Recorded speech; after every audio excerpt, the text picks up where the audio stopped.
नमस्कार, आदाब। Crime petrol dial 100 में आप सबका स्वागत है।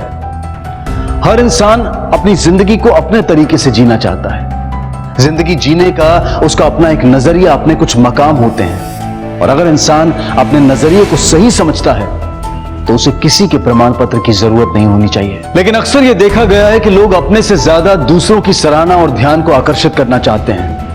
काश के ऐसे लोग समझ पाते कि दूसरों का प्रमाण पत्र प्राप्त करने की बजाय अपने आप पर भरोसा रखना ज्यादा जरूरी है। और जब अपने ही अपनों के लिए उठाए जोखिम को मानने से इनकार करें, यहां तक कि आपको दरकिनार कर दें, तो दिल दुखता है। और कई बार यह दुख इस कदर बढ़ता है कि रिश्तों में जुर्म की आहट कब प्रवेश कर जाती है पता ही नहीं लगता। केक आ गया, बहुत बढ़िया केक आया हो। ये लो माचिस, आप कैंडल लगा दो, मैं छुरी लेके आता हूँ। क्या?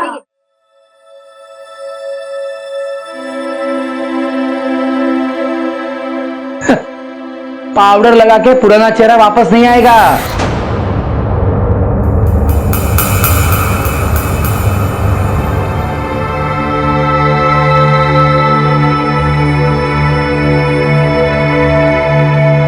काटो काटो, चलो। अरे आई को तो आने दो।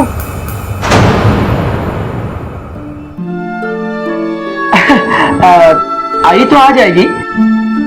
केक काटो तब तक, हाँ, है ना? हाँ, चलो चलो चलो। Happy birthday to you, happy birthday to you, happy birthday dear Meena. Thank you. अबे काम करो, ये ना काट के बांट देते हैं सबको, है ना? हाँ?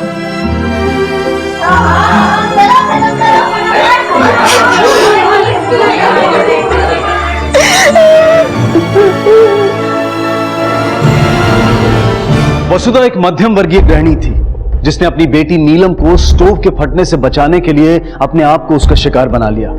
और इस हादसे में उसका चेहरे से लेकर छाती तक का पूरा हिस्सा जल गया। इस हादसे ने न सिर्फ उसका चेहरा बल्कि उसके परिवार में उसकी जगह और उसके सम्मान को भी बिगाड़ दिया था। वो सबके लिए एक हीन भावना की वजह बन चुकी थी और अपने लिए एक तिरस्कृत पत्नी और मां।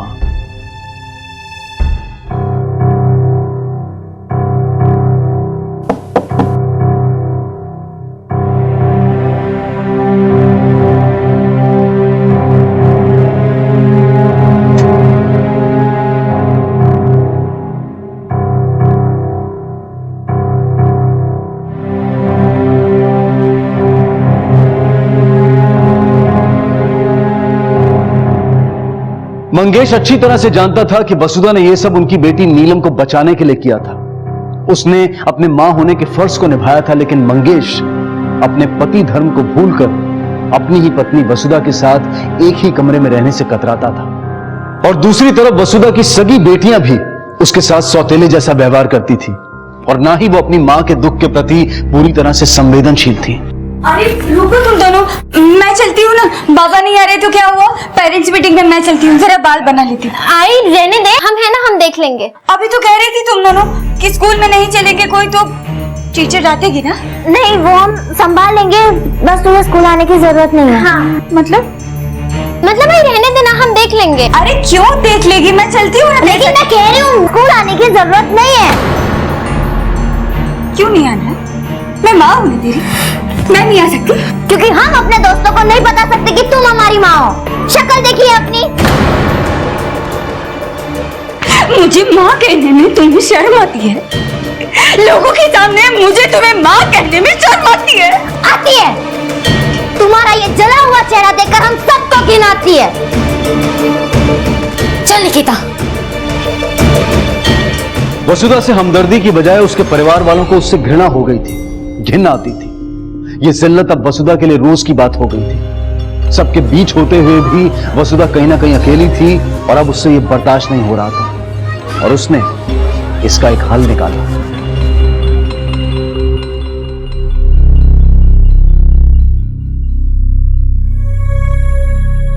ले बेटा, ले आओ। ऐका ना, पिछले कुछ दिनों से ना मुझे एक अनजान नंबर से बार बार मिस कॉल आ रहा है और मुझे लग रहा है कि वो जानबूझकर परेशान करने के लिए कर रहा है।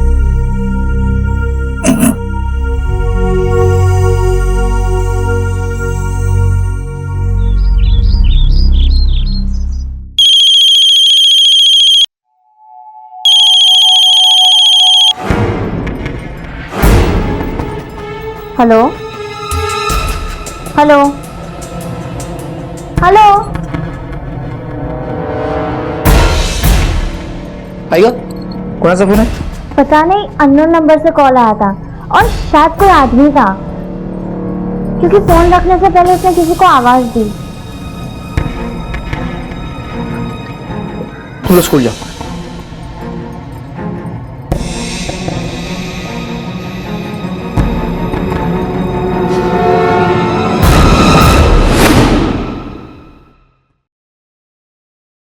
क्या चल रहा है? अरे बाबा आ गए? हाँ आ गया। क्या चल रहा है? Time pass. बहुत थक गया आज। पानी।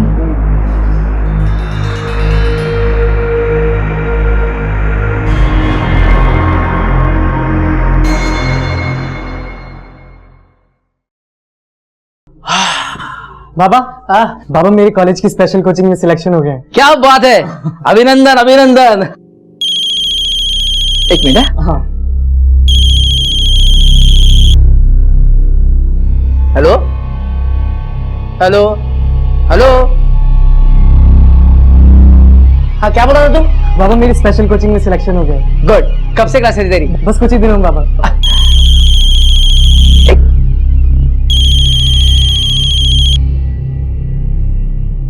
Hello hello hello.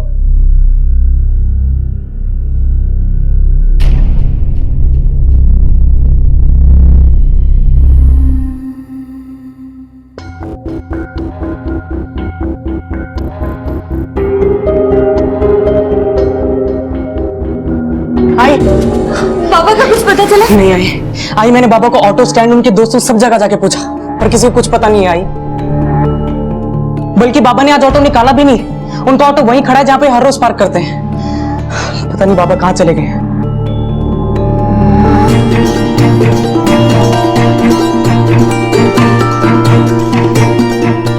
कहीं मेरी मिस कॉल वाली बात से उन्होंने कुछ उल्टा सीधा तो नहीं कर लिया ना?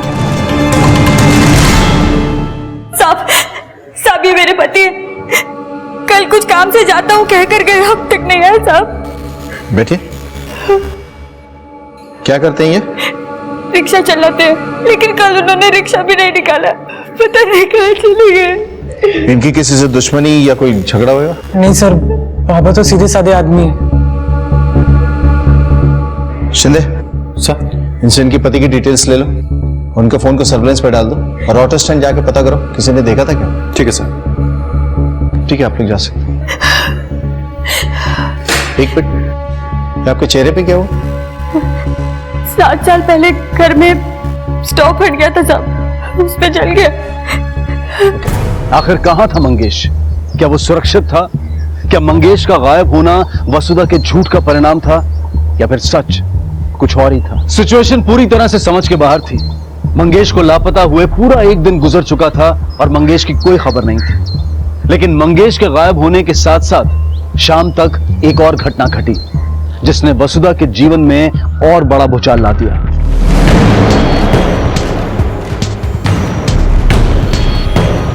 अरे भाई, मेरी बेटी नीलम और निकिता स्कूल के लिए निकली थी, अब तक घर नहीं लौटी। आपने देखा है कि आपको कुछ पता है? अरे मैडम, इतने बच्चे आते जाते हैं, कैसे पता होगा? अब तो स्कूल भी बंद हो गया है। पता नहीं कहाँ चले गए।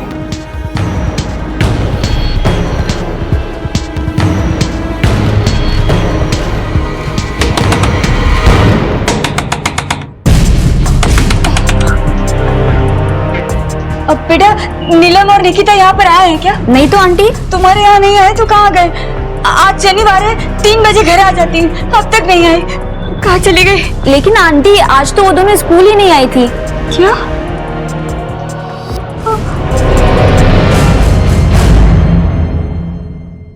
पहले आपके पति गायब हुए और उसके बाद आपकी बेटियां। आपको किसी पे शक है जो आपके साथ ऐसा कर सकता है? मतलब कोई लड़ाई झगड़ा किसी से, कोई दुश्मनी? सर मेरे पापा वो सोने वाले सीधे साधे आदमी हैं, अपने काम से काम रखते हैं सर। उनका किसी से दुश्मनी और झगड़ा हो ही नहीं सकता। और तुम्हारी बहनें, उनका किसी से कोई खास दोस्ती, कोई बॉयफ्रेंड? नहीं सर। अच्छा, तुम्हारी बहनों ने कभी शिकायत की किसी की? कोई उनका पीछा करता हो, कोई छेड़ता हो, कोई परेशान करता हो? नहीं सर, ऐसा तो उन्होंने कुछ भी नहीं बताया। ठीक है, आप लोग घबराइए मत, घर जाइए। और अगर ऐसी कोई भी बात याद आए जो हमारे इन्वेस्टिगेशन में मददगार साबित हो तो हमें जरूर बताइए। चलो।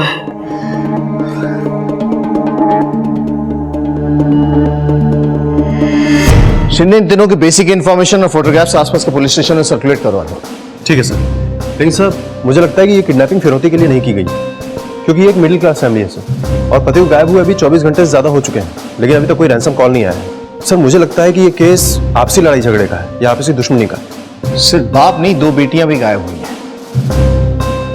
अब ये केस आपसी रंजिश का है, किडनैपिंग का है या चाइल्ड ट्रैफिकिंग का, या तो छानबीन के बाद ही पता चलेगा। लेकिन जो भी हो, केस बहुत सीरियस है, क्योंकि एक घर से 3 लोग गायब हुए हैं, पहले बाप और फिर 2 बेटियां। इस केस को सॉल्व करने के लिए इस परिवार को समझना बहुत जरूरी है। फिलहाल वसुधा के पड़ोसियों से, मंगेश के ऑटो स्टैंड और बच्चियों के स्कूल में पूछताछ करते हैं। साहब, मंगेश भाऊ का परिवार है तो अच्छा, ना किसी से लफड़ा करने का, ना किसी के लफड़े में पड़ने का। आपण बरं आणि आपलं काम बरं। साहब बाहर नहीं, लेकिन घर में तो बहुत अनबन चलती रहती थी। मतलब मंगेश और उनके बाइकों के बीच में ना कितने दिनों से मानो बोलचाल बंद ही थी। और वो निकिता और नीलम, उन दोनों की तो माँ से 1 मिनट भी नहीं बनती थी।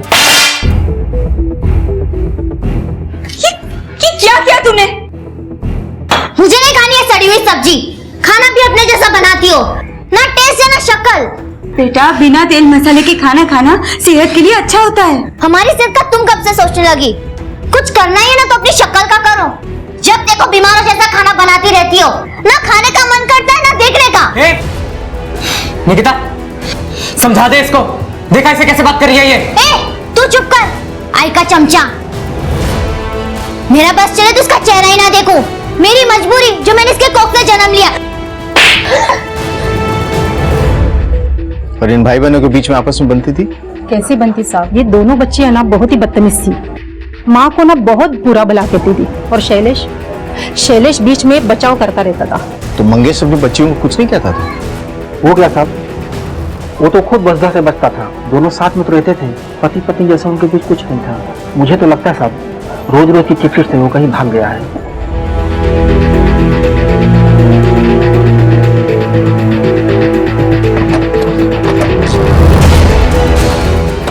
मंगेश एकदम ईमानदार, उसूल वाला आदमी था साहब। शायद इस वजह से ही उसको लोग खड़ूस समझते थे, और इस वजह से लोगों से उसकी बनती नहीं थी।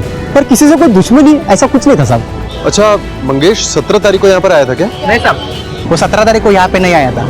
हमको लगा कि उसको बाहर का भाड़ा मिला हो।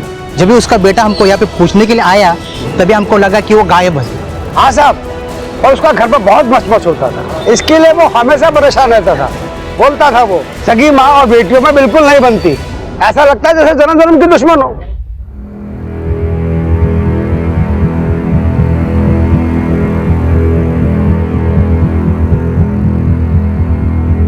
सब लड़कियां स्कूल में आई कि नहीं आई पता नहीं, पर स्कूल टाइम में मैंने दोनों को अपनी माँ के साथ में फुटपाथ पे देखा था।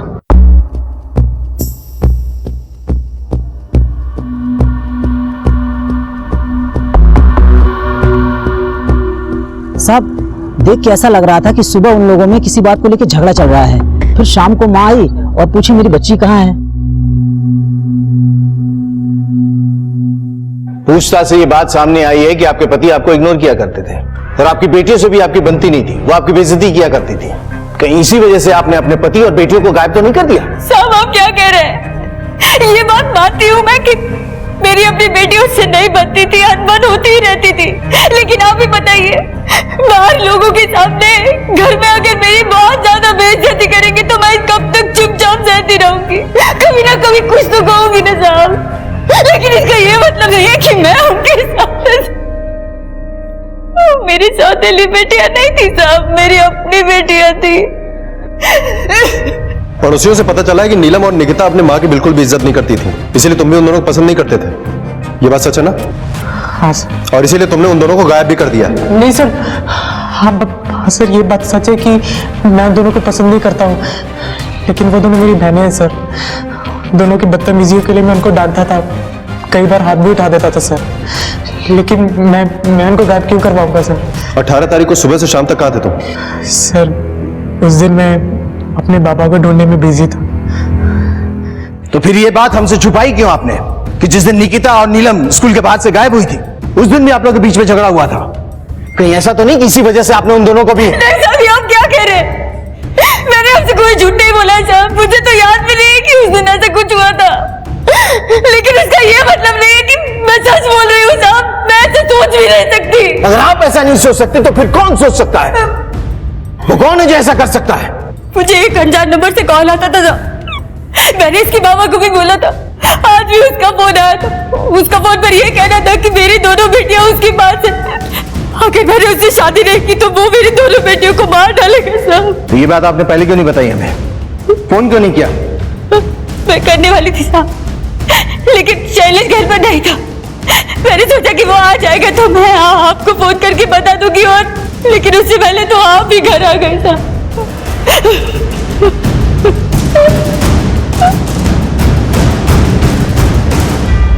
सर मुझे लगता है कि वसुधा झूठ बोल रही है, क्योंकि उसकी बात गले से नीचे नहीं उतर रही है सर। एक तो वो 40 साल की औरत है, 3 बच्चे की माँ है, और ऊपर से उसका चेहरा जलने की वजह से बुरी तरह बिगड़ भी चुका है। तो फिर उससे शादी करने के लिए कोई इस तरह से पागल क्यों होगा सर? शिंदे, शायद कोई ऐसा आदमी हो जिसे वसुधा के आज के हालात के बारे में पता ना हो। शायद कोई पुराना प्यार जो अब तक अटका हो, या फिर कोई ऐसा आदमी जिसे वसुधा के आज के हालात से हमदर्दी हो। एक काम करो सर, वसुधा शैलेश के कॉल रिकॉर्ड से मोबाइल लोकेशंस निकालो, और जो देवदास है ना उसका पता करो। ठीक है सर। सर, नीलम के कॉल रिकॉर्ड्स और मोबाइल लोकेशन। ठीक।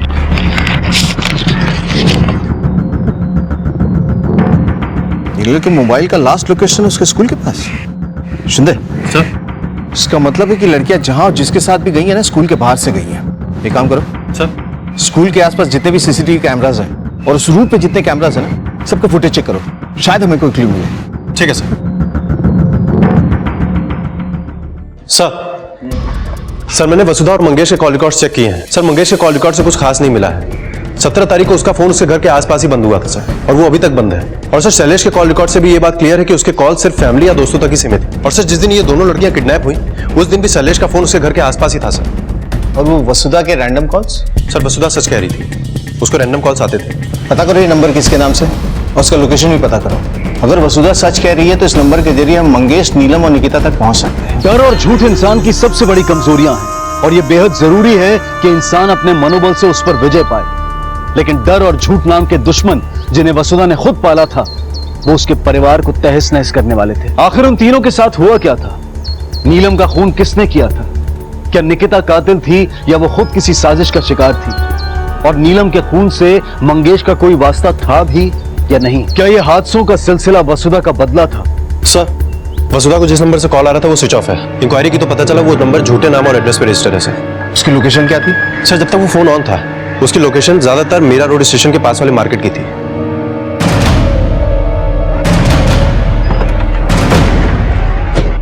इस औरत को पहचानते हो? ध्यान से देखो, शायद देखा हो।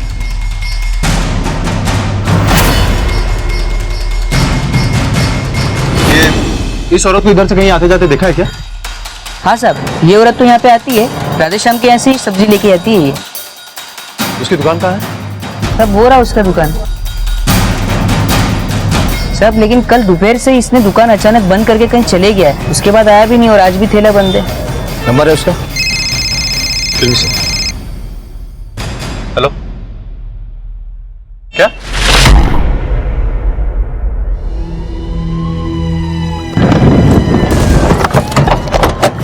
हटिए आप लोग यहां से। खून पूरी तरह से सूख चुका है। फिर आप लोग आसपास देखो, कोई सुराग मिलता है क्या? Okay sir.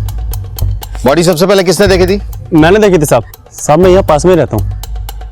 साहब मैं रोज इसी रास्ते से काम पर जाता हूँ, लेकिन साहब आज सुबह जब मैं यहाँ से गया था उस वक्त ये लाश यहाँ नहीं थी, लेकिन जब वापस लौटा तो देखा सर यहाँ लाश पड़ी थी। शिंदे, इसका मतलब है कि इसे मारा कहीं और गया है और उसके बाद बॉडी यहाँ ठिकाने लगाई गई है, इसलिए खून के कोई निशान भी नहीं दिख रहा है। काम करो, बॉडी को पोस्टमार्टम के लिए भेजो, वसुधा को खबर करो और सब्जी वाले को उठाओ। ठीक है सर।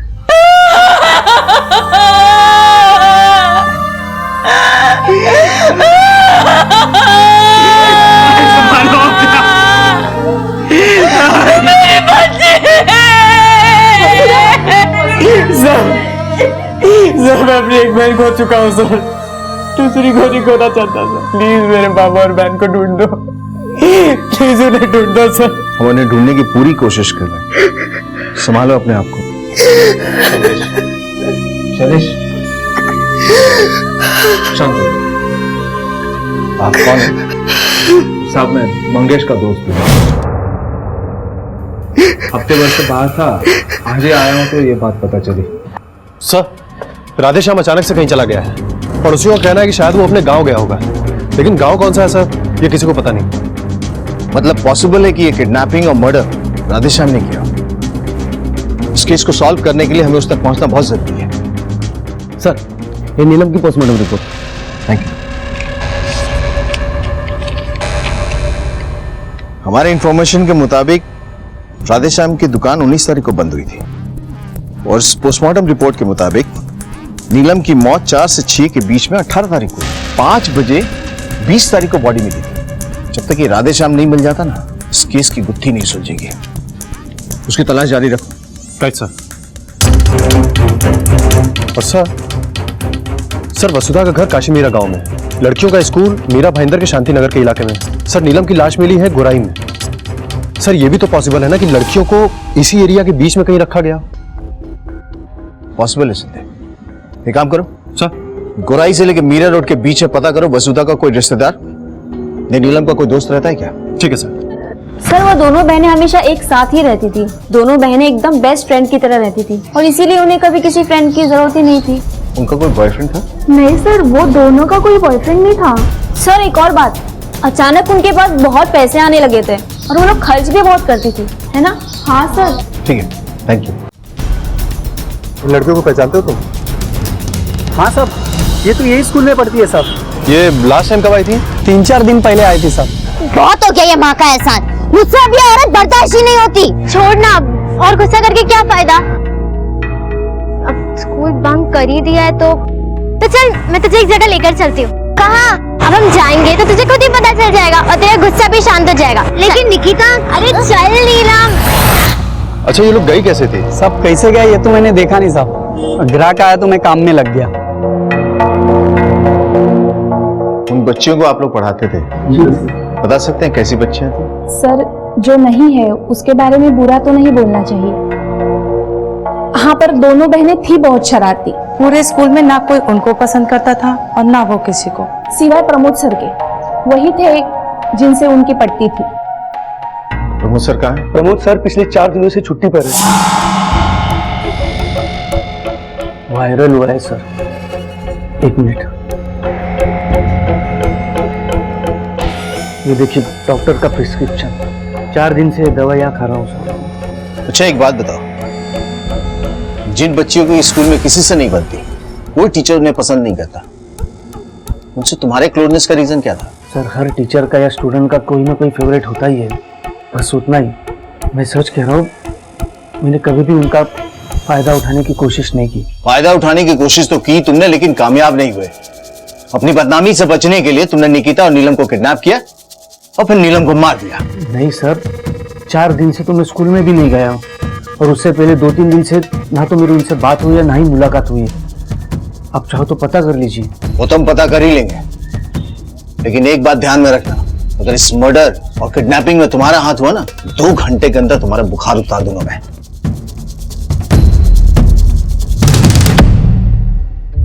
शिंदे ये सच नहीं बोल रहा है, मुझे लग रहा है कुछ ना कुछ छुपा रहा हमसे ये। सर कहीं ऐसा तो नहीं कि इस टीचर प्रमोद का नीलम के साथ अफेयर चल रहा हो, जिसकी खबर मंगेश को हो गई है और शायद मंगेश ने इसका विरोध किया हो, जिसकी वजह से इसने पहले मंगेश को गायब किया, फिर दोनों लड़कियों को, और शायद नीलम की जान गलती से चली गई। शिंदे अभी कुछ भी कहना जल्दबाजी होगी। एक काम करो सर, इस पे नजर रखो और उसकी कुंडली निकलवाओ। ठीक है सर।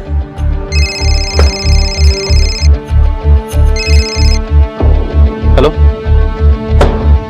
ओके, ठीक है ठीक है सर।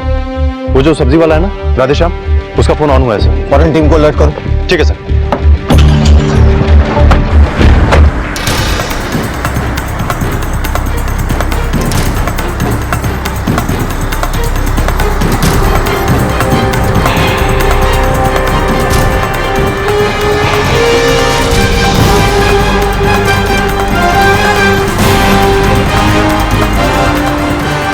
राधेश्याम चल। साहब हमने कुछ नहीं किया, चल पता चलेगा, चल। वसुधा बहन जी ने हमें खुद फोन करने के लिए बोला था साहब। और तो और साहब, उन्होंने ही मुझे मोबाइल और नंबर दिया था। दादा आप मेरा एक छोटा सा काम करेंगे?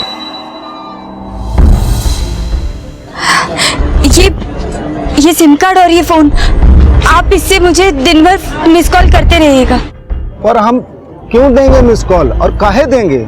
चिंता मत करिए, आप कोई गलत काम नहीं कर रहे हैं, बल्कि आप मेरी मदद ही कर रहे हैं। लेकिन बहन जी ये कैसी मदद है और हम काहे करेंगे? जब से मेरा चेहरा जल गया है ना, मेरी तो दुनिया ही उजड़ गई है।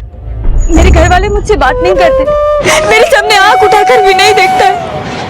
घर में मुझे मुंह ढक के चलना पड़ता है। अगर आप इस फोन से मिस कॉल करेंगे ना, तो शायद उन्हें लगेगा कि कोई है जो मेरी परवाह करता है, मुझे प्यार करता है। इस बहाने वो लोग मुझसे 2 बातें करेंगे, मेरा ध्यान देंगे। लेकिन बहन जी अगर कुछ गड़बड़ हो गई तो? अरे कोई गड़बड़ नहीं होगी, आप मुझ पर भरोसा रखिए। ये थोड़े से पैसे रख लीजिए, मुझे मिस कॉल कर। ठीक है, हम कर देंगे मिस कॉल। तो वसुधा के कहने पे ही तूने उन लड़कियों को उठाया ना? नहीं साहब, हमने किसी को नहीं उठाया साहब। वसुधा बहन जी का पति उनको पसंद नहीं करता था साहब, इसलिए बहुत वो परेशान रहती थी। हमें क्या मालूम कि हम उनके साथ अच्छाई करेंगे और हम यहाँ तक पहुंच जाएंगे साहब। Excuse me sir.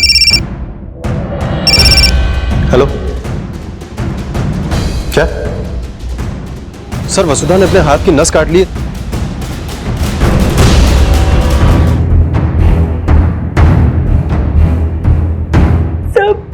मेरी वजह से मेरी बच्ची नीलम, उसके साथ जो कुछ भी हुआ उसके लिए मैं जिम्मेदार हूँ, इसीलिए अपने आप को सजा देनी चाहिए, लेकिन बच गई। झूठ बोल के आपने गुनाह किया है और उसी झूठ की वजह से हम गलत दिशा में तहकीकात करते रहे और आपकी नीलम मर गई।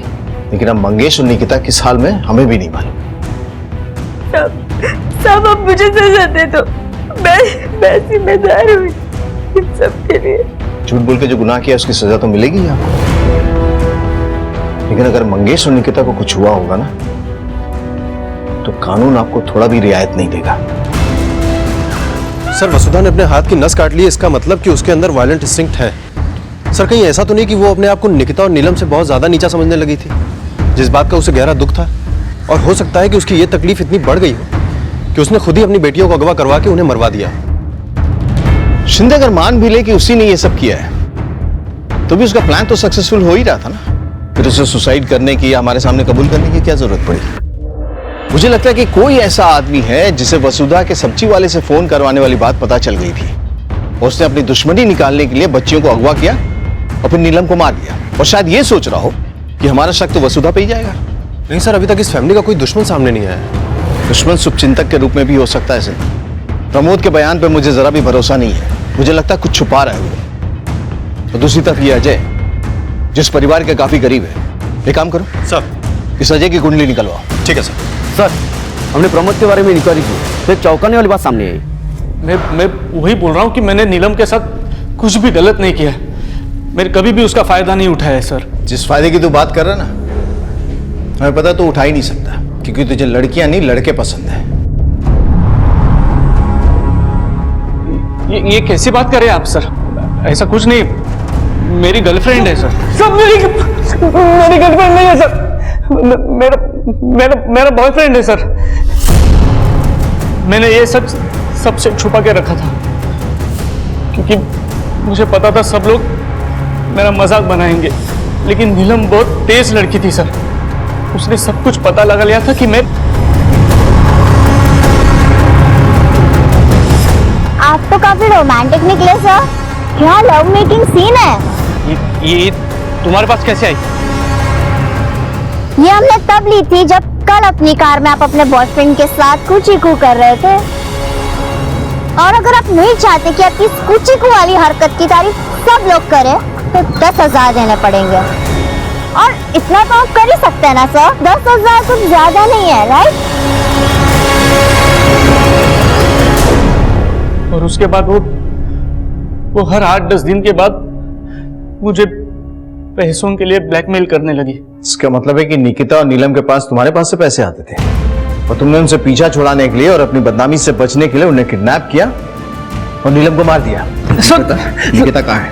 सर, मैं उस तरह का इंसान नहीं हूं सर। मैं 10-20 हजार के लिए किसी का खून नहीं कर सकता हूं सर। शिंदे सर, इसे तब तक अंदर रखो जब तक ये सच ना बोले। सर सर सर सर मेरी बात तो सुनिए सर। सर प्रमोद सच कह रहा है, वो उस दिन बीमार था और पूरे दिन घर पे ही था सर। मगर प्रमोद भी इस केस में इन्वॉल्व नहीं है, तो फिर कौन हो सकता है? शिंदे सर, कहीं ऐसा तो नहीं कि ये सारा काम मंगेश ने किया? क्योंकि एक दिन अचानक वो घर से गायब होता है और उसके दूसरे दिन उसकी बच्चियां निकिता और नीलम, कहीं परेशान होकर उसने तो नहीं मार दिया उन्हें? हो सकता है sir. Sir, Naigaon railway track के पास एक लड़की की लाश मिली। हमने जो नीलम और निकिता की फोटो सर्कुलेट की थी, शायद उसके मुताबिक वो लाश निकिता की हो सकती है, क्योंकि लाश का चेहरा निकिता से मिलता है।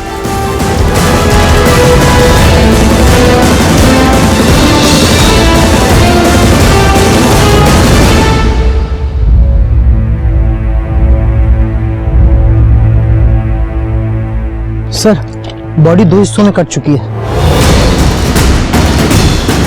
शिंदे सर, जहां नीलम की लाश मिली थी उससे ये ट्रैक बिल्कुल अपोजिट डायरेक्शन में है, काफी दूर। Yes sir. पता करना पड़ेगा इसकी बॉडी यहां तक पहुंची कैसे। साहब वो नहीं हो सकती साहब। साहब हमारी बात सुनिए। निकिता, निकिता, मेरी बच्ची, मेरी बच्ची। वसुधा के झूठ ने पुलिस को भटका दिया था, जिसका परिणाम यह था कि आज नीलम और निकिता दोनों इस दुनिया में नहीं थी और मंगेश का कोई अता पता नहीं था। पोस्टमार्टम रिपोर्ट के अनुसार निकिता की मौत सुसाइड नहीं, कत्ल थी। उसकी मौत गला दबाने की वजह से हुई थी और उसकी बॉडी को रेलवे लाइन पर सिर्फ पुलिस को गुमराह करने के लिए डाला गया था। वसुधा, प्रमोद, शैलेश, पुलिस की इन सब पर नजर थी, तो आखिर इन घटनाओं को अंजाम कौन दे रहा था? सर, अजय के बारे में इंक्वायरी करने पर पता चला है कि अजय वसुधा के काफी क्लोज है और उससे हमदर्दी भी रखता है सर। इसीलिए अजय ने कई बार मंगेश को अपनी दोनों बेटियों को सुधारने के लिए कहा और ये बात दोनों लड़कियों को बुरी भी लगती थी। इसीलिए इन दोनों लड़कियों का अजय से झगड़ा भी होता था सर। एक बार तो ये दोनों बहनें अजय घर चली गई और सबके सामने उसे बेइज्जत भी किया सर। बात यहाँ तक बढ़ गई कि नीलम ने अजय को एक थप्पड़ भी मार दिया। सर, कहीं ऐसा तो नहीं कि अपनी बेइज्जती का बदला लेने के लिए अजय ने पहले इन दोनों बहनों को गायब किया हो और उसके बाद मार दिया हो? शिंदे, ये नौबत इसलिए भी आ सकती है क्योंकि अजय और वसुधा के बीच में कुछ चल रहा था जिसकी जानकारी बच्चियों को थी और उन्होंने अपने बाबा मंगेश को ये बात बता दी। इसलिए अजय और वसुधा ने मिलकर प्लानिंग की और पहले मंगेश, उसके बाद बच्चियों को गायब कर दिया। बच्चियों की लाश तो मिल गई है, कहीं ऐसा तो नहीं कि मंगेश को भी इन लोगों ने मार दिया? ऐसे गंदी बात मैं सोच भी नहीं सकता हूँ। दोस्त हूँ मंगेश का, वसुधा को भाभी मानता हूँ, मैं अपने परिवार की तरह समझता हूँ उन्हें। इसीलिए तूने मंगेश को लोन दिया था ना ऑटो खरीदने के लिए, जिसके पैसे तूने अभी तक नहीं मांगे? साहब वो दोस्त है मेरा, आज नहीं तो कल दे देगा ना। इसमें क्या है? इसमें यह है कि तूने वो लोन वसुधा की वजह से उसे दिया था और उसकी लड़कियों ने तेरी प्लानिंग फेल कर दी। इसीलिए तूने उन्हें पहले किडनैप किया, उसके बाद लड़कियों को मार दिया।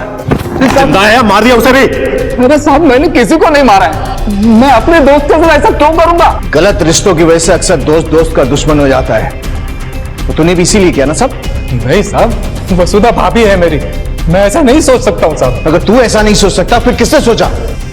वसुधा ने या शैलेश ने? क्या बात कर रहे हैं साहब, दोनों बहुत भले लोग हैं। सर, मंगेश अपने घर आ गए हैं। क्या? अब तक कहां थे तुम? साहब मैं राजस्थान गया था। वहां किस लिए गए थे? वसुधा का चेहरा जब से बिगड़ गया है, उसके साथ रहना बहुत मुश्किल हो गया था। हमारे बीच में पति पत्नी जैसा कुछ भी नहीं था, लेकिन उस दिन जब मुझे पता चला कि उसको किसी अनजान नंबर से मिस कॉल आ रहा है, मुझे बहुत बुरा लगा साहब। खुद की घिन आने लगी साहब। मुझे लगा मैं उसके साथ बहुत गलत कर रहा हूँ। मैं उसको देखता नहीं, इसीलिए कोई उसे तंग कर रहा है। पर मैं था जो अपना पति धर्म निभाने से भागता रहा साहब, इसीलिए उसे छोड़कर भाग गया। लेकिन जब पेपर में नीलिमा और निकिता के बारे में पढ़ा तो मुझसे रह नहीं गया साहब, मुझसे रह नहीं गया साहब। मैं वापस चला आया साहब, मैं वापस। कहीं ऐसा तो नहीं इन्हीं सब कारणों की वजह से वसुधा के अंदर इतना गुस्सा भर गया कि उसने ही अपनी बेटियों को मार दिया?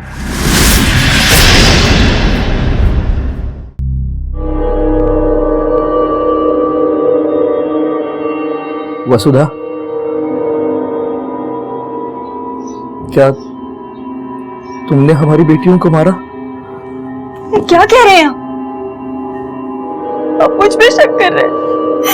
नहीं वसुधा, वो सर हमारी पुलिस टीम ने भाईंदर, जहां पर नीलम और निकिता का स्कूल है, वहां से लेकर मीरा रोड, गोराई, जहां पर नीलम की लाश मिली, और नायगांव, जहां पर निकिता की लाश मिली, इन सब जगहों की फुटेजेस चेक किए तो घोटबंदर मार्केट के एक एटीएम के सीसीटीवी फुटेज में ये दोनों लड़कियां एक लड़के के साथ नजर आई हैं। ये फुटेज है सर। लगा। ये देखिए सर, ये पॉज कर, जूम करो। हेलमेट की वजह से शक्ल पहचानना मुश्किल है, बाइक का नंबर भी नहीं है। एक काम करो सर, इस फुटेज को लैब भेजो और वहां से नंबर निकलवाओ। उसने इंडिया का जर्सी पहना है। सुनते सर, इस फुटेज को देख के एक बात तो साफ होगी कि लड़कियां जिसके साथ भी गई है ना, उसे बहुत अच्छी तरीके से जानती है और ये जर्सी में कातिल तक पहुंचा सकती है।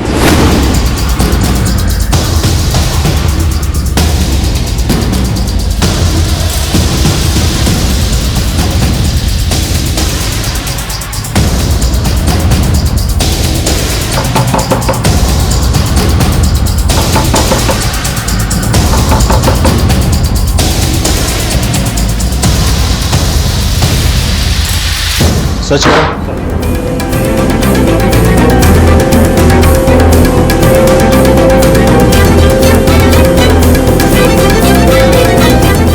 सर इधर नहीं है। आपका ऑटो रिक्शा कहाँ है? गली के बाहर है।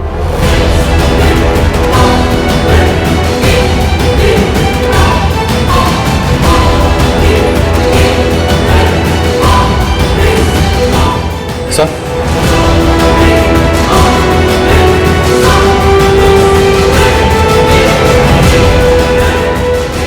ये तो यहां था नहीं। इसका मतलब तूने छुपाया? यहां बोलेगा या पुलिस स्टेशन में चल के? क्योंकि झूठ बोलने का कोई फायदा नहीं है। जिस बाइक पे तू अपने बहनों को लेके गया था ना, वो सलीम की बाइक थी और तेरे कॉल रिकॉर्ड से ये बात पता चली है कि उसके और तेरे बीच में बातचीत होती थी। बोल।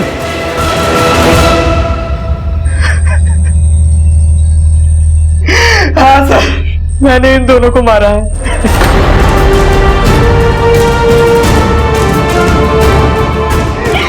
क्यों मारा अपनी बहनों को? अपनी बहनों को क्यों मारा? बोल, तेरी बहन थी वो। नहीं थी वो मेरी बहनें, क्योंकि उन दोनों ने और राजी ने मुझे हमेशा ये एहसास दिलाया कि मैं तुम्हारा अपना नहीं बल्कि गोद लिया हुआ बेटा। ये बात मैंने तुमको और बाबा को नहीं बताई। लोग मेरा मजाक बनाते थे, मुझे ये एहसास दिलाती थी कि अपना अपना होता है, पराया पराया। मैं अंदर ही अंदर रोता था, मैं सब कुछ सह लेता, नहीं मेरे लिए सब कुछ। वो लोग गाय के साथ भी बुरा बर्ताव करते थे, मैं पहले से ही उनसे गुस्सा था। पर जब उस दिन बाबा गायब हुए तो नीलम ने सारा इल्जाम आई के ऊपर डाल दिया और आई को बहुत बुरा भला कहा। आई उनको समझाने के लिए स्कूल तक गई, आई रोते रोते घर है कि मैं नीलम को जिंदा नहीं छोड़ूंगा। उसके बाद क्या हुआ? उसके बाद मैंने निकिता को झूठ कहा कि बाबा वापस आ गए और उन दोनों को बुला रहे हैं, हमको उन्हें मनाने जाना पड़ेगा। नीलम को मारने के बाद मैंने निकिता को समझाने की बहुत कोशिश की, पर वो मेरी बात ही नहीं सुन रही थी, इसलिए मैंने 3 दिन बाद उसको भी मार दी। तेरे आने के बाद मेरे घर में खुशी आई थी। तेरे घर में आने के बाद ही मैं माँ बनी और तूने ही मेरा घर उजाड़ कर रख दिया। मेरे बच्चे कभी वापस नहीं आ सकते। ले चलो इसे।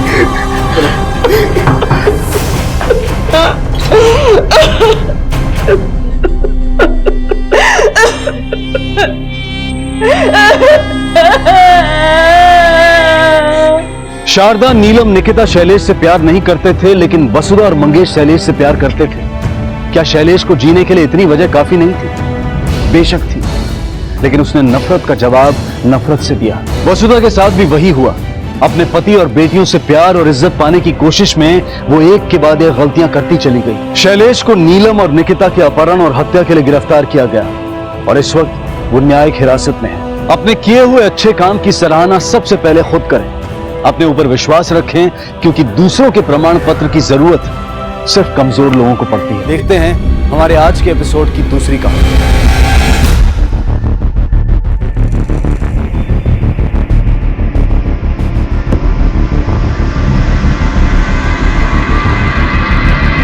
लो खा लो, खा लो।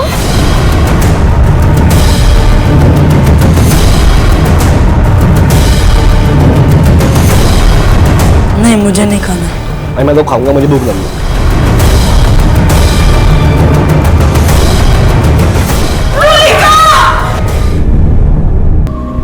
सदियों पहले जब इंसान ने दो पत्थर के टुकड़ों को रगड़कर पहली बार आग जलाना सीखा होगा, तब उसे अंदाजा भी नहीं रहा होगा कि घर्षण या टकराव से पैदा होने वाला यह सिद्धांत आने वाले समय में न सिर्फ उसके सामने बल्कि उसके देश, समाज और पूरी दुनिया के सामने सबसे बड़ी चुनौती और समस्या बनकर खड़ा होगा।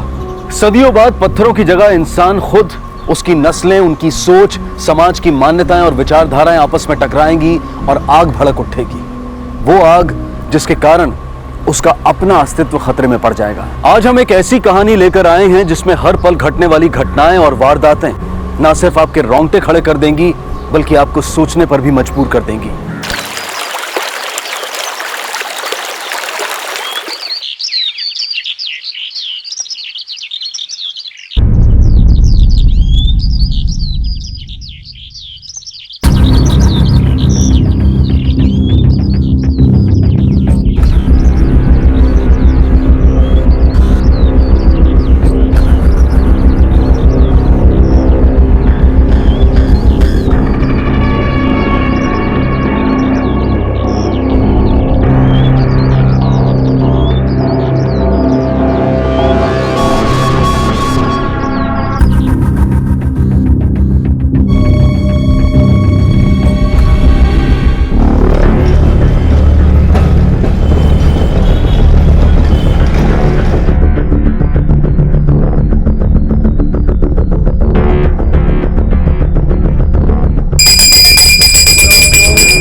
हेलो माँ, कैसे हो आप?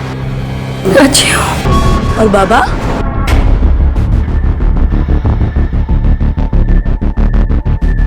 बाबा भी ठीक है। और साची कैसी है? साची भी अच्छी है। 2 दिन के बाद उसकी गुड़िया की शादी है ना, तो उसी की तैयारी में लगी है। और तू कैसा है? मैं तो एकदम चंगा हूँ। गौतम जल्दी आ जा, तेरी बहुत याद आती है। मैं नहीं आ सकता ना माँ, ख्याल रख अपना, रखता हूँ। हेलो गौतम।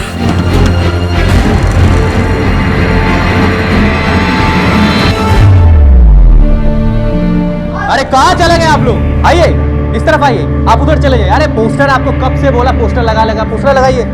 और काम हो रहा है आपका? हाँ भैया। हाँ क्या लिख रहे हो? ठीक से लिखो।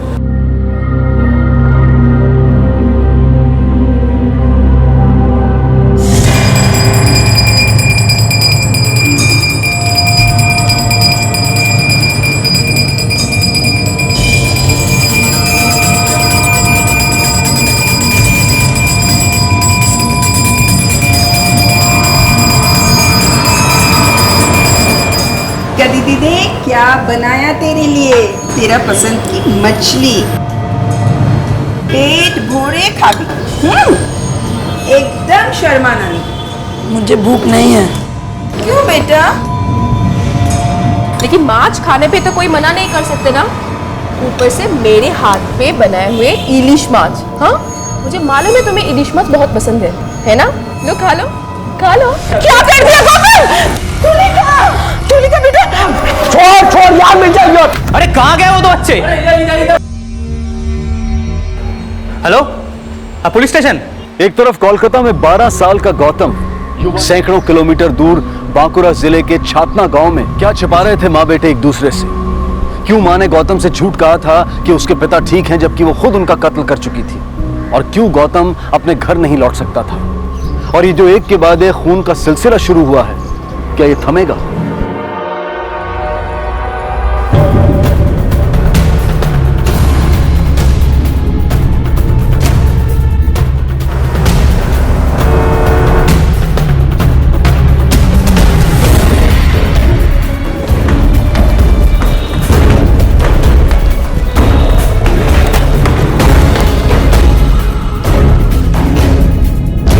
आपको जो बोला वो करिए, साइड में जाइए, कुछ नहीं है। जाइए साइड में जाइए, साइड में संभाल लो।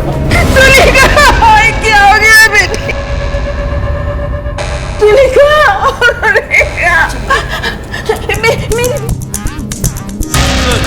ये सीढ़ियों के पास मिला है। ऑटोमेटिक पिस्टल किसने किया ये? गौतम एक 12 साल का लड़का था सर, और दीदी के साथ ही रहता था वो। 12 साल का लड़का। तुलिका गौतम और भूमा की मदद कर रही थी। उसने उन्हें कोलकाता जैसे बड़े शहर में आसरा दिया, उनके खाने पीने का ख्याल रखा और उन्हें सही शिक्षा मिले इसके लिए भी वो प्रयास कर रही थी। तो फिर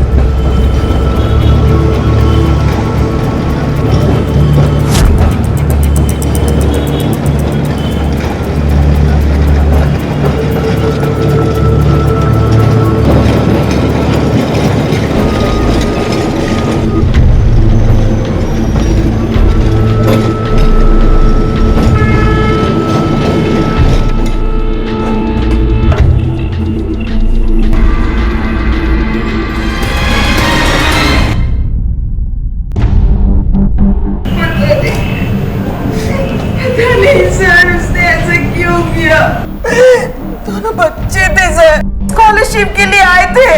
और गौतम को तो हमने अपने बच्चे की तरह माना था। अगर मैं अपने आंखों से नहीं देखती तो कभी भी विश्वास नहीं कर पाती। इतने प्यारे बच्चे ये कर सकते हैं।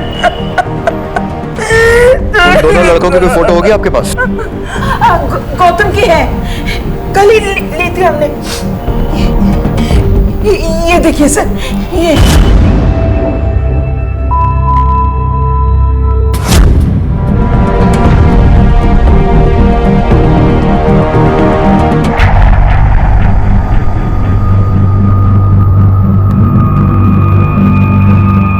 गौतम के फोटो को सभी पुलिस स्टेशन में सर्कुलेट करवाओ और खबरियों के नेटवर्क को एक्टिवेट करो। ये लड़का और इसके साथी यहाँ के नहीं है, कहीं बाहर से आए थे। इनसे बात करके दूसरे लड़के का स्केच बनवा लो। Yes sir.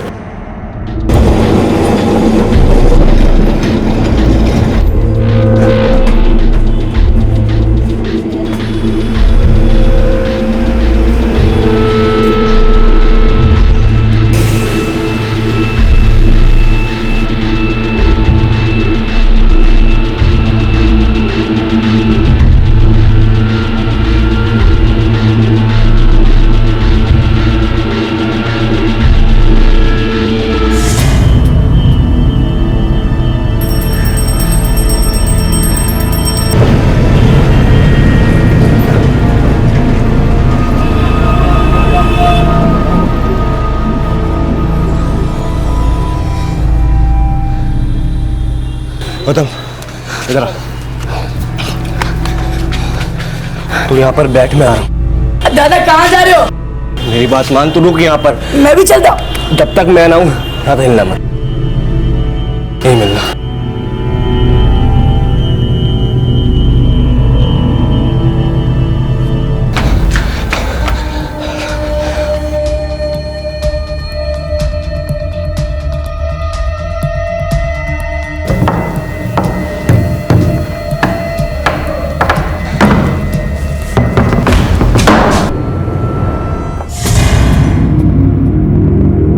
क्या हुआ दादा? कुछ नहीं, अब क्या करेंगे? रात होने का इंतजार, तब तक हमको किसी के घर छुपना होगा। और अब तक तो कोलकाता पुलिस ने तेरे फोटो छाप दिए होंगे सारे में। होटल में गए तो पकड़े जाएंगे। दादा अगर ऐसा है ना तो आप चले जाओ, मैं अकेले संभाल लूंगा। तो गोली क्या चला दी, खुद को तरनखा बनने लगा तू। साथ आए थे साथ जाएंगे, और ये फालतू के दिमाग मत लगा तू। बस ये सोच रात का गुजारे।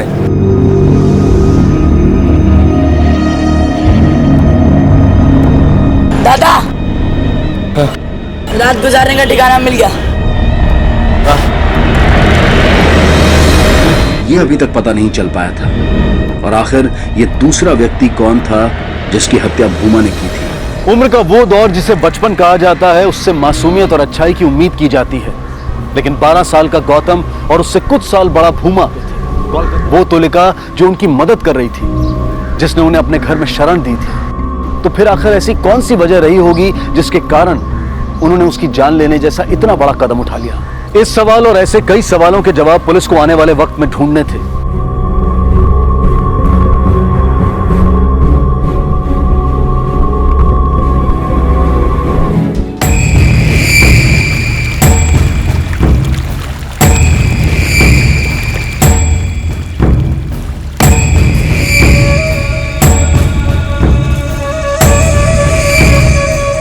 मैं क्या छोड़ती, मुझे एक बार मेरी बेटी से मिलने दो।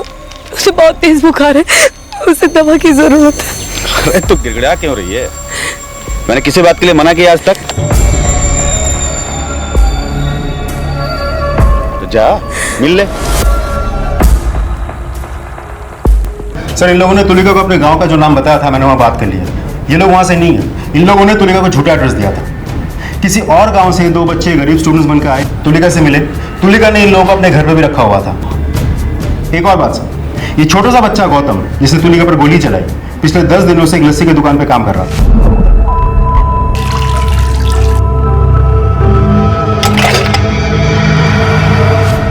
पता चला कहाँ है ये दुकान? सर,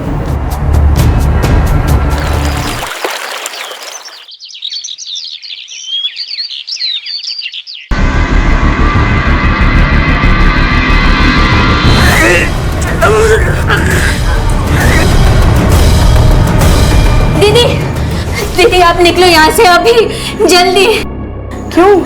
वो मोइनअक्ता और पूरे गांव वाले यही आ रहे हैं। लेकिन क्यों? मैंने सुना कि वो आपको मार डालेंगे, और वो इसीलिए वो आ रहे हैं। तू रुक यहाँ पे, मैं आती हूँ।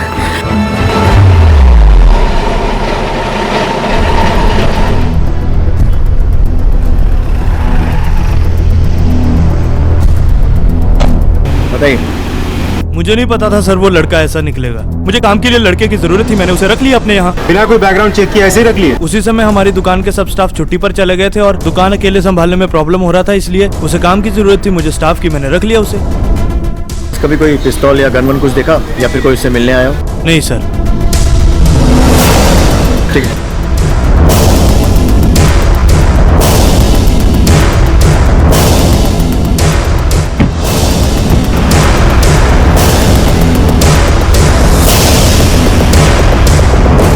अगर वो लड़का स्कॉलरशिप पर कोलकाता आया था, तो फिर चाय की दुकान में नौकरी क्यों कर रहा था? जबकि तुलिका ने उससे और उसके साथी को अपने घर में रखा हुआ था, और उन दोनों का खाना पीना भी वहीं हो रहा था। फिर उसे पैसों की जरूरत क्यों पड़ी? जैसा कि सब कह रहे हैं कि बच्चा गरीब है, तो ऐसा भी तो हो सकता है कि कुछ एक्स्ट्रा पैसा कमाने के लिए वो नौकरी कर ली हो। लेकिन उसी कॉलेज के पास में जहाँ पर तुलिका पढ़ती थी, और बाद में उसने तुलिका के घर में शरण ली और फिर उसका मर्डर भी कर दिया। वो आई माइट बी रॉन्ग, पर मुझे ये कोइंसिडेंस से ज्यादा प्लानिंग लग रही है।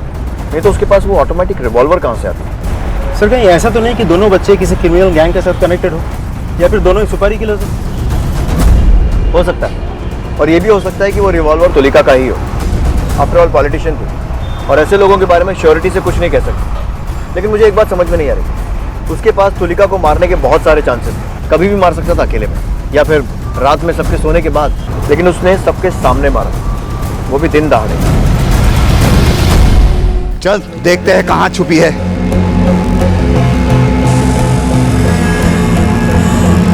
एक इधर देखो।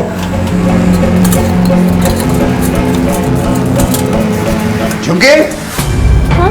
मिताली कहाँ है? मुझे नहीं पता। नहीं पता? सच सच बोल। मुझे सच में नहीं पता। ठीक है, चलो हम खुद ही पता कर लेते हैं। अरे चलो रे, पूरा गांव खंगाल करके ढूंढो, देखो कहाँ जाते हैं। चलो मीना।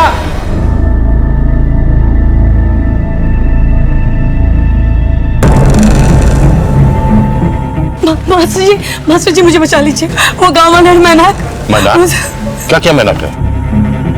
इतनी घबराई हुई क्यों? मैनाक ने गाँव वालों के दिमाग में मेरे खिलाफ जहर भर दिया। वो सब मिलकर मुझे मारना चाहते हैं। क्या? मुझे बचा लीजिए। तुम आओ मेरे साथ। सुनिए जरा, ये फोटो देखिए।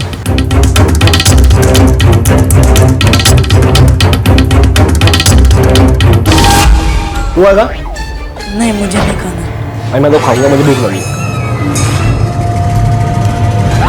गौतम और भूमा को पकड़ने के लिए कोलकाता पुलिस ने पूरे शहर में जाल बिछा रखा था। उन्होंने शहर के कोने कोने में गौतम की तस्वीर फैला दी थी, जिससे उन्हें उसके बारे में कोई ना कोई सुराग मिलने की पूरी उम्मीद थी। बेटा, ये फोटो देखो। इसे देखा है? हाँ, इसको मैं देखा था। मेरा दोस्त दीप चैटर्जी के साथ था। दीप चैटर्जी?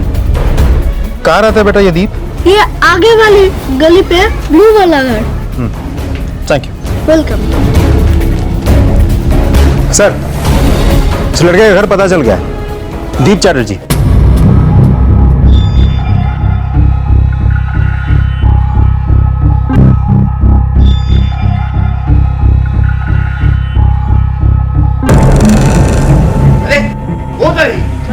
खबरदार मैनाक, खबरदार, तू किसी ने ऐसा हाथ लगाया तो।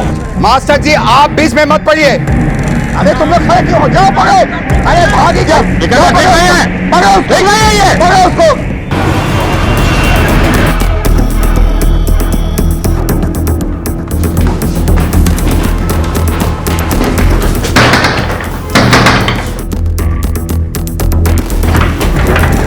जी हाँ, शीलादित्य चैटर्जी। जी हाँ, हम लोग एक लड़के की तलाश कर रहे हैं, गौतम नाम है उसका, जो आखिरी बार आपके बेटे दीप के साथ देखा गया था। क्या वो आया था?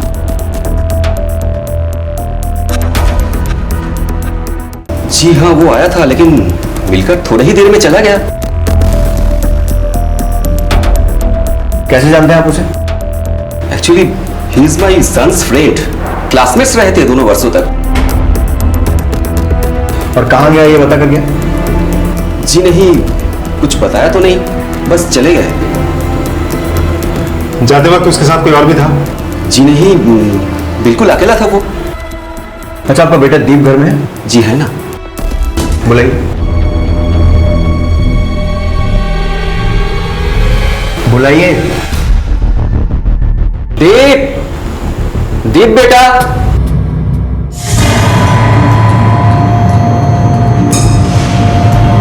दीप,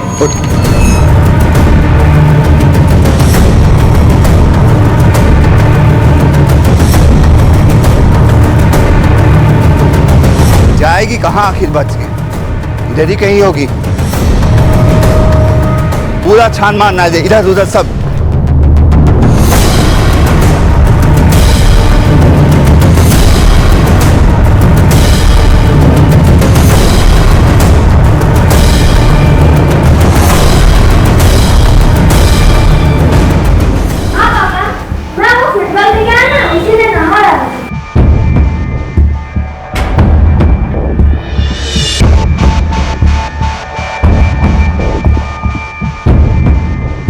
अंकल आए हैं। गौतम आपका फ्रेंड है? हाँ। वो यहाँ आया तो? हाँ, मिल के चला गया। कहाँ गया है बता कर गया? नहीं। ठीक है, उम्मीद करता हूँ कि अगर वो दोबारा आएगा तो आप हमें इन्फॉर्म करेंगे। जी हाँ।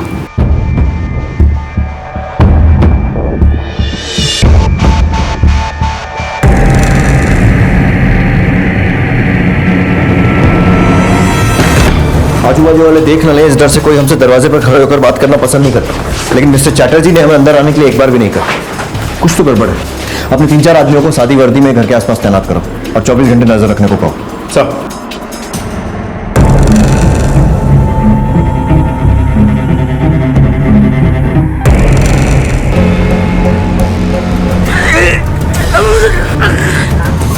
कैसे हो आप? अच्छी हो। और बाबा?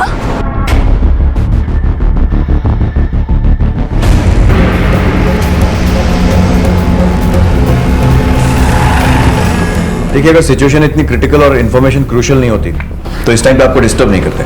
No no, it doesn't matter. In fact मैं तो इस बात से हैरान हूँ कि गौतम ने ऐसा किया है।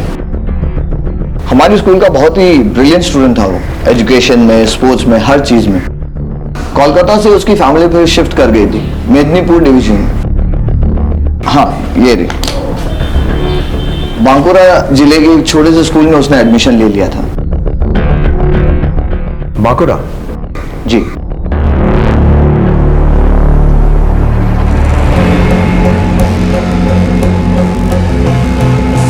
सब मिलके ढूंढो, देखो कहां गई है और कितना भगाएगी। आखिर गई कहां?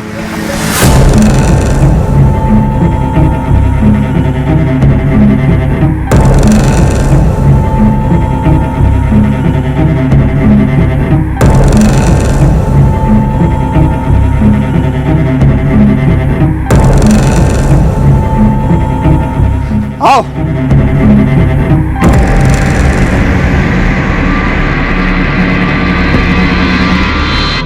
जी जी, बच्चे का नाम है गौतम और पिता का नाम है Ravish. Okay, thank you sir. Medinipur police headquarter से बात हुई। बांकुरा के उस गांव में कोई पुलिस स्टेशन नहीं है, तो वो लोग पहले एक सर्च टीम बांकुरा के लिए भेजेंगे। शाम तक टीम पहुंच के हमें रिपोर्ट करेंगे। गुड। घोष, अम्मी बापची इतना टैलेंटेड बच्चा किलर बनने पर क्यों और कैसे मजबूर हुआ? उसे हथियार उठाने के लिए किसने मजबूर किया? किसी सिचुएशन ने या फिर किसी पर्सन ने? सर, आपने एक चीज नोटिस की, हमने जहां जहां भी पता किया वहां सिर्फ गौतम के बारे में ही पता चला, लेकिन दूसरे लड़के भोमा के बारे में कुछ भी पता नहीं चला है सर। मुझे काम के लिए लड़के की जरूरत थी, मैंने उसे रख लिया अपने यहाँ। मैं तो इस बात से हैरान हूँ कि गौतम ने ऐसा किया है। हमारी स्कूल का बहुत ही ब्रिलियंट स्टूडेंट था वो, एजुकेशन में, स्पोर्ट्स में, हर चीज में। इसे देखा है?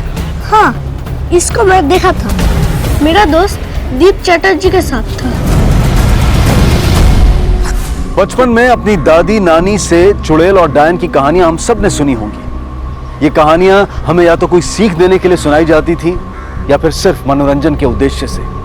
वजह चाहे जो भी हो, लेकिन कहानी सुनाने वाला अंत में यह बताना नहीं भूलता था कि असल जीवन में ना तो कोई डायन होती है और ना ही कोई चुड़ैल। लेकिन यहाँ तो एक पूरा गांव अचानक अपने बीच रहने वाली इस सामान्य महिला मिताली को डायन कहकर उसके पीछे पड़ गया था। आखिर उसने ऐसा क्या किया था जिसने उसे इंसान से डायन बना दिया था? क्या यही वो वजह थी जिसके कारण वो उसे डायन कहकर उसके पीछे पड़ गए थे, या फिर ये कहानी कुछ और ही थी?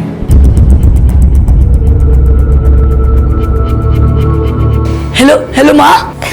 गौतम भैया। झुमकी, झुमकी क्या हुआ? झुमकी माँ कहाँ? झुमकी वो गाँव वाले माँ को ले गए। क्यों? कहाँ ले गए?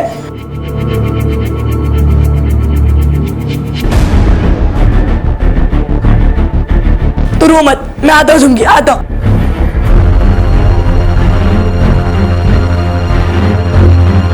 माँ को मार डालेंगे। भूमा दादा, भूमा दादा, भूमा दादा, भूमा दादा। ये औरत डाली है, इसने पति को मारा, हमको जो मोइना खाया, उसको बीवी का पेट में जो बच्चा था उसको भी खाया। मैंने पति को नहीं मारा, आपको पक्का कोई गलतफहमी हुई है। कल सूरज ढलते ही हम सब गाँव वाले उसको ऐसे सजा देंगे कि आप लोग के साथ बुरा काम करने का परिणाम क्या है उसको पता चलेगा। अरे मिलने चाहिए। आप लोग उसका पूरा काम प्रॉब्लम क्या है उसका? क्या कर रहे हो तुम लोग? क्या कर रहे हो? क्यों कर रहे हो? अरे छोड़ दो इसे। अरे भगवान के लिए आप करिए। कुछ नहीं किया इसने। मास्टर जी आप समझाइए ना इन लोगों को कि मैं डायन नहीं हूँ। आप सब तो जानते हैं मुझे। प्लीज मुझे छोड़ दीजिए। मेरे छोटे छोटे बच्चे वो किसके सहारे जिएंगे? नहीं छोड़ता है। नहीं छोड़ेंगे।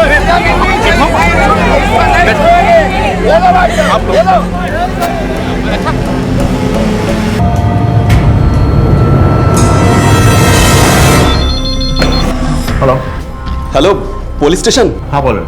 इंस्पेक्टर साहब मैं दीप के फादर बोल रहा हूँ।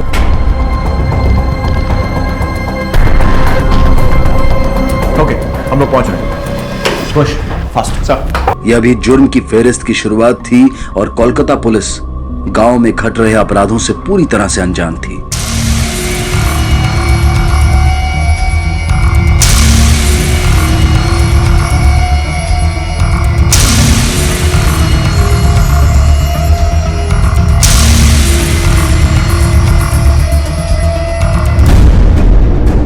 शहर से ज्यादा दूर नहीं गए होंगे। एक काम करो, शहर से बाहर जाने वाले जितने रास्ते हैं सब पर चेक पोस्ट लगवाओ, नाकाबंदी करवाओ, चेकिंग करो। उन दोनों का फोटो सब जगह सर्कुलेट करो। मैं कंट्रोल रूम में बात करूँ। सर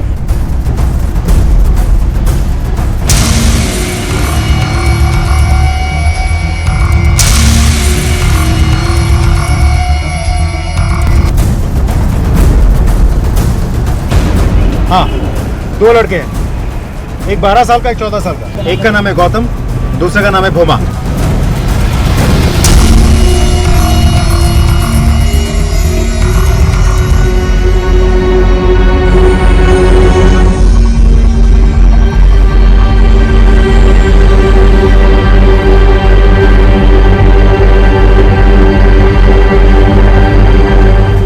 हाँ 2 लड़के हैं। स्टूडेंट यूनियन लीडर तुलिका का मर्डर करके भागे हैं। फोटो सिर्फ गौतम की है, हम भिजवा रहे हैं। छोटे वाले की फोटो भिजवा रहे हैं, बड़े वाले का जैसे ही हुलिया मिलता है आपको बताएंगे।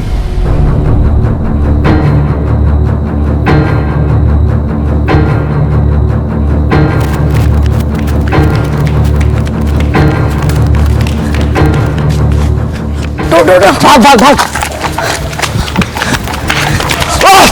दादा दादा क्या हुआ? क्या हुआ दादा?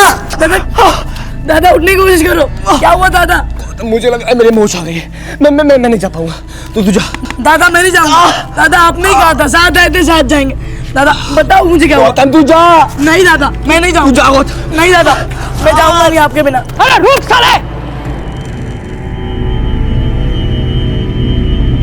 दादा उठने की कोशिश करो। क्या हुआ दादा? मैं जाऊंगा नहीं आपके बिना। अरे रुक साले।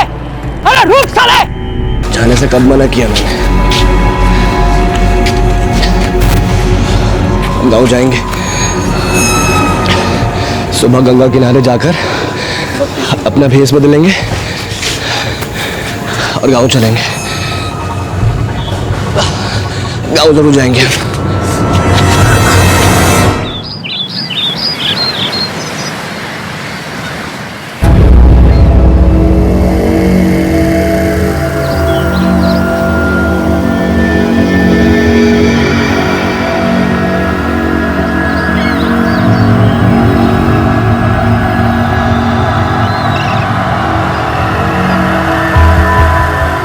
दादा दादा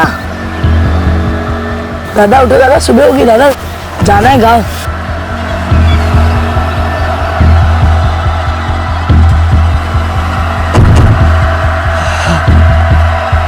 मैं चलना है दादा।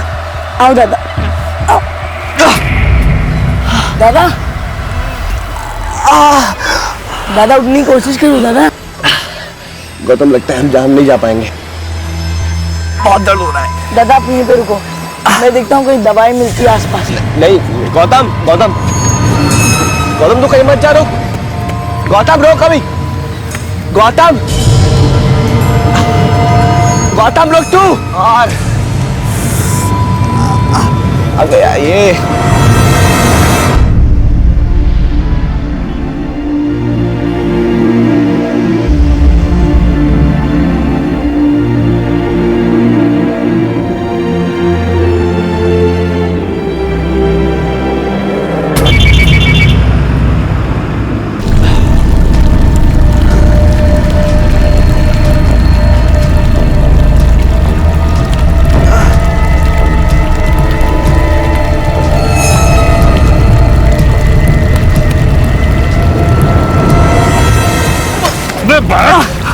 और सबसे बड़ा सवाल यह था कि कैसे सुलझाएगी कोलकाता पुलिस इस उलझे हुए केस को, और वो कैसे पहुंचेगी इस केस के पीछे छिपे सच तक। ऐसे कई सवालों की एक लंबी लिस्ट है जिनके जवाब हमें मिलेंगे कल रात 11 बजे इस केस के दूसरे और आखिरी भाग में।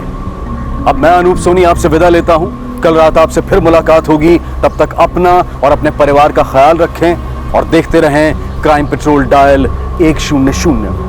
सबक एक को सीख हम सबको। जय। इस तरह के और भी एपिसोड देखने के लिए हमारे चैनल को सब्सक्राइब करें और बेल आइकन दबाना ना भूलें।